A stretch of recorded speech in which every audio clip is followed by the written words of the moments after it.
Today, men are reporting being lonelier than any prior generation. Studies show that on dating apps, the majority of women leave the apps feeling overwhelmed by the number of messages that they get, whereas the majority of men leave the apps feeling more insecure given the lack of messages that they get. And following the Me Too era, around 70% of men report finding it harder to know how to behave on dates. Now, if you pair this with more and more men feeling emasculated, this has created a massive void for the Incel, Manosphere, and Red Pill movements to step in and offer young men some hope and guidance. But the more content that I've seen from these channels, the more I started to wonder if their cure was worse than the disease. Not only do I now believe that these channels offer advice that takes men further away from their ultimate goal, but I also believe that there's a better way. So let's talk about it.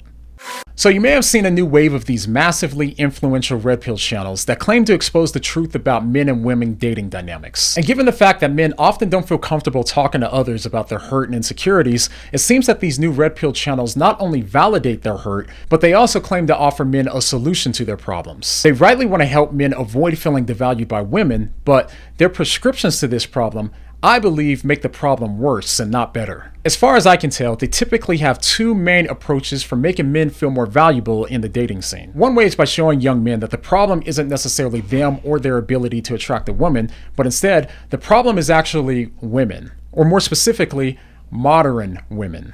Here's my thing with modern day women. Like the title of the show, Modern Women Are the Woke. Modern women hate this broadcast because it's shining a big light and saying, you ain't all that. Like, honestly, modern women are leftover women. Modern women are side chicks. A lot of modern women are selfish. I think most modern women are very narcissistic. They're usually obsessed with themselves. They think that they're 10s. They think that they're special. They all think they need a top percentile man. They think that their man needs to make something insane like millions of dollars. In other words, one message that a lot of men take away from channels like these is that you aren't the problem. It's the modern women and their unattainable standards that are the actual problem. But although blaming modern women may temporarily help a man to feel better about himself, ultimately, this often leads to a lack of self-accountability, which also happens to be incredibly unattractive to women, making men far worse off with women than they were before. The same way red pill men don't want to be with a woman who blames men for all of their problems and shortcomings in life, neither do women want to be with a man who blames women for all of their shortcomings and problems. Another issue is that this mindset can lead to misogyny or contempt and hatred for women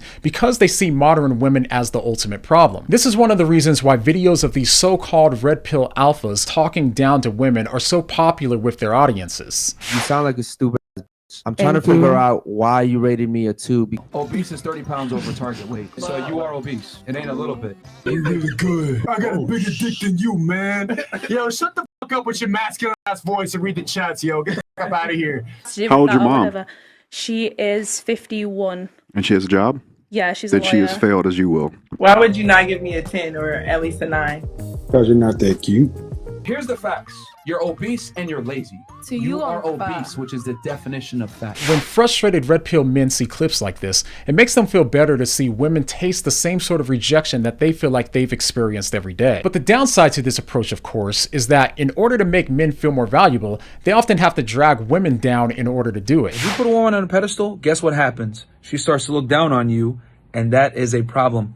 Women want to be with guys that they can have to look up to, not the other way around. Men lead, women follow. Knock her off that pedestal so she gets back down to your level and looks up to you. All right? But this isn't to say that blaming women is the only approach that they take in order to make men feel more valuable, because almost paradoxically, the other main solution that they talk about is for men to improve themselves with self-improvement. They argue that once you realize that the game is rigged in favor of women with too high of standards, your only hope is to better yourself by becoming more attractive to women, and the way that you do this is typically by building muscle and earning a lot of money. Those are two ways that you can become what they call a high-value man. Now, of course, this is a far better approach than blaming women for all of your issues, but I believe that it often still leads to undesired outcomes for men. The reason why is because if you come to believe that in order to have high value in the eyes of a woman, you need to have a six-pack and a nice car, what happens if you never acquire those things? If you don't, you won't just have contempt for women, but you also have contempt for yourself as well for failing to achieve a high value status. So now you're even worse off since you're not only bitter towards women, but you also become more self-loathing as well. But it gets even worse once you realize that even if you do manage to get a six-pack and an expensive car, since your high value is attached to those things, it will inevitably make you radically insecure as well. Not only will you have to worry that your woman is only with you because of your looks and your money, but there will always be someone else with a better body and makes more money than you that she could leave you for. And not to mention, what happens once you inevitably gain weight with age or if you lose your income? If you're only a high value man because of those things, and if she's only with you because of your looks and your money, then you don't just lose your woman, but you also lose your high value as well. But no matter which approach you adopt from the red pill community, the initial problem remains the same. You're ultimately still placing your self-worth and value in the hands of women and what women think about you. This makes you incredibly fragile because in order for you to have personal value, you either have to lower a woman's value or you need to attain and retain the approval of women. And I genuinely don't mean offense when I say this, but in my opinion, this is part of what makes so many of these red pill guys come off as so insecure and paranoid of losing their girlfriends that they have to go to extremes in their relationships with women. So at what point, though, does trust factor into that? Like, let's say her friend's getting married, or I don't know, her friend's celebrating a birthday. There's 15 of her friends going out. She wants to join. You want to go? Cool. You're single when you come back. But there's got to be a line here, right? I think if you're in a serious relationship with a girl, she should not have an Instagram. That's cheating. In my opinion, I think a woman having an Instagram is 100% cheating. And real quick, in the description of the video, he says, beware men, most girls will claim this thing is innocent until you catch her hooking up with a Chad an hour later. Yeah, sounds a little paranoid to me. Now, if your value is in your girl wanting you and staying with you, then of course you're gonna be extreme in how you treat your relationship, because if you lose her, then you also lose a part of your self-worth and value as well. So a better solution, I believe, is seeing yourself and women how God sees you both, and that's as people who have the utmost value because they were made in the image of God. Now, even if you don't believe this, just bear with me for a second. The reason why I believe this is a superior mindset is because when it comes to seeing yourself as someone who has the utmost value because they were made in the image of God, your value is found in Christ and what He's done for you, and not in what you or what women think about you. This impacts how you treat yourself and how you come across to women, because if women don't find you attractive, you know that you're still valuable and you have something to offer, which ironically will give you a confidence that will help you have more success with women because you won't be coming across as approval seeking. And if you internalize your value and how Christ sees you, your sense of self-worth and value can be secure since it's based on something that's unchanging and stable. You're not putting it in the hands of a woman who may change, but instead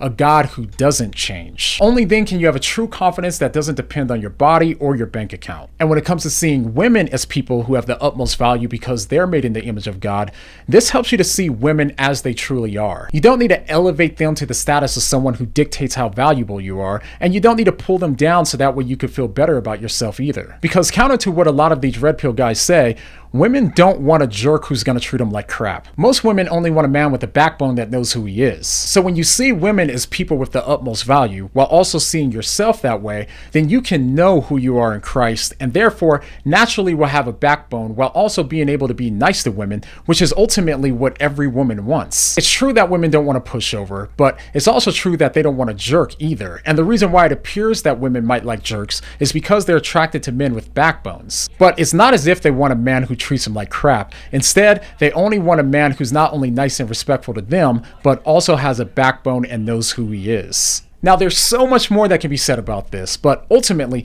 I think that trading a red pill mindset for a gospel-centric mindset will not only benefit you practically, but it will also give your life meaning and purpose in a way that has eternal ramifications. But if you're one of those guys who think that Christianity is a weak religion for weak men, then go ahead and click here to see why I don't believe that that's the case. I'll see you over there, but the next time that you hear someone saying, knock her off that pedestal so she gets back down to your level and looks up to you, what are you gonna say? What do you mean?